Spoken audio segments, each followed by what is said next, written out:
Jaws trivia. The famous quote, "You're gonna need a bigger boat," was ad-libbed by Roy.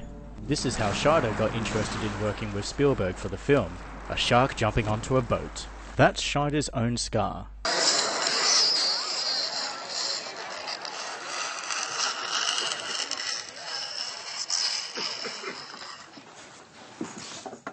Let us thank Robert Shaw's former wife, Mary Ewer, and his secretary to take the role as Quint. Some of the interactions between Hooper and Quint are quite genuine. Off-screen, they could not stand each other as well. You tell me my business again. You get back on the bridge. That doesn't prove a damn thing. Well, it proves one thing, Mr. Hooper. It proves that you wealthy college boys don't have the education enough to admit when you're wrong.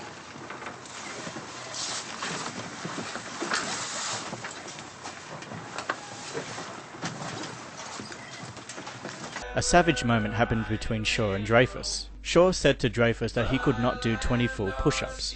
Dreyfuss countered back saying that he could, so Shaw challenged him. Apparently, Scheider was a former boxer, and he told Dreyfuss that he knew a few men that can do 20 full push-ups, but Dreyfuss was not one of them. Pretty fucking brutal. It's no surprise that most of the actors here were seasick. I'm sure many of you already know that the mechanical shark is named Bruce. However, it also has another name, the Great White Turd, because apparently the mechanical shark caused quite a lot of problems during production. One of the biggest characters in the film, Bruce's screen time is 4 minutes. AFI's list of 100 heroes and villains ranked the shark as 18th greatest villain. Something pretty cool based on this scene.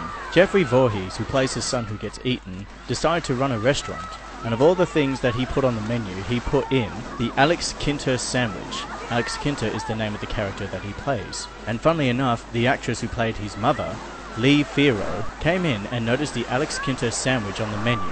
The two actors were reunited once again since the making of the film. Robert Nevin, who plays the medical examiner, is an actual doctor.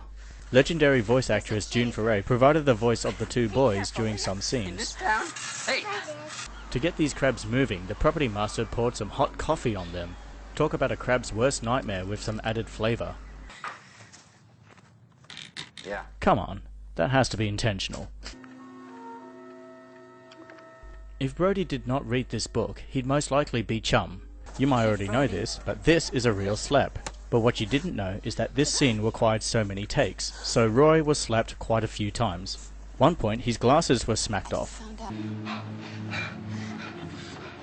Okay, this is not really film trivia, but if you were to rapidly take deep breaths before you dive, you can extend the time underwater before you have the urge to breathe. Don't quote me on this too harshly, I'm no expert on diving, it's just what I read. Sick vandalism! Well, this billboard behind them seems to have the yellow frame from National Geographic. These extras were paid $64 to scream and run across the beach. And by the way, the extra scream and panicking is very genuine. They had no idea that Scheider was going to be shouting shark from the water. "You're gonna sign this voucher so I can hire a contractor." I don't know if I can do that without... I'm gonna hire Quint to kill the shark. In the book, Mayor Larry Vaughn is actually being blackmailed by the mafia to keep the beaches open. From this scene on, this is the last time we see anyone else besides the three main characters and Bruce. During these scenes, his gun jammed 4 times.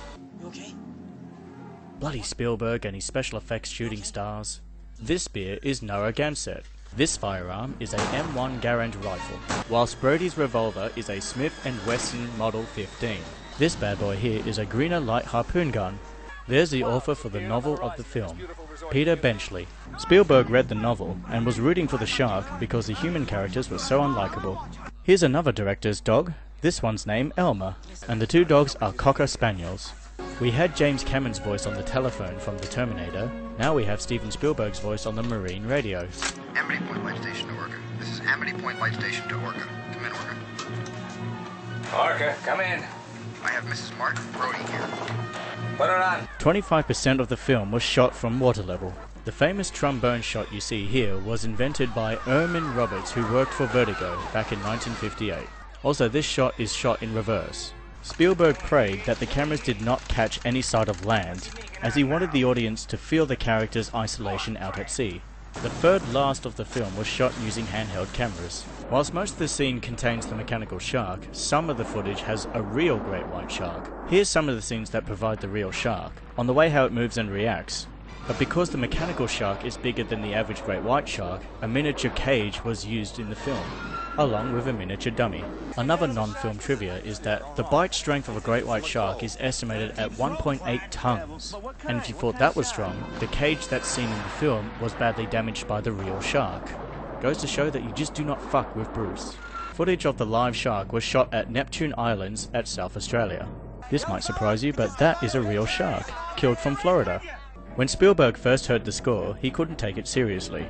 The man responsible for playing the tuba during the score is Tommy Johnson. Bravo! The American Film Institute ranked John Williams' score 6 out of 25 greatest scores of all time. AFI also ranked Jaws as the second greatest thriller of all time, losing to Psycho. Entertainment Weekly ranked Jaws as the 6th scariest film of all time. Another 6. Upon its release, 60 million people in the US got to see the film. The film is famous for reaching the $100 million mark at the box office, and within 78 days it became the highest grossing film of all time. Director Bryan Singer cited Jaws as his favourite film of all time, and named a production company after this famous line. Some bad hat, Harry. The Bad Hat Harry production company. Okay, Hooper has been underwater for more than a minute. I know what I said about the rapid breathing can extend the period of time when you are underwater, but goddamn, does Hooper have some steroid lungs.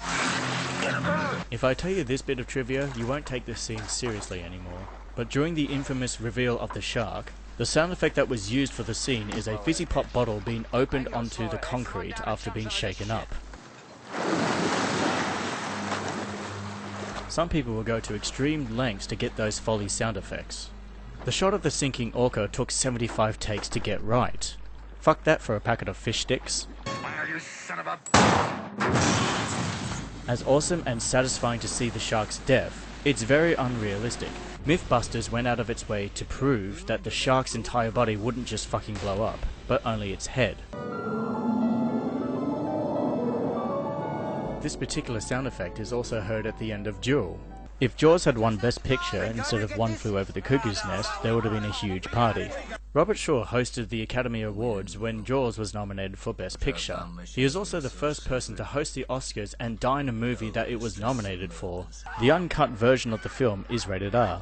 The cut version of the film, where you don't see the severed body parts, is rated PG. Speaking of ratings, when Quint was eaten alive it was meant to be more violent and bloody, but it didn't make it to the final cut, because apparently PG-13 didn't exist at the time.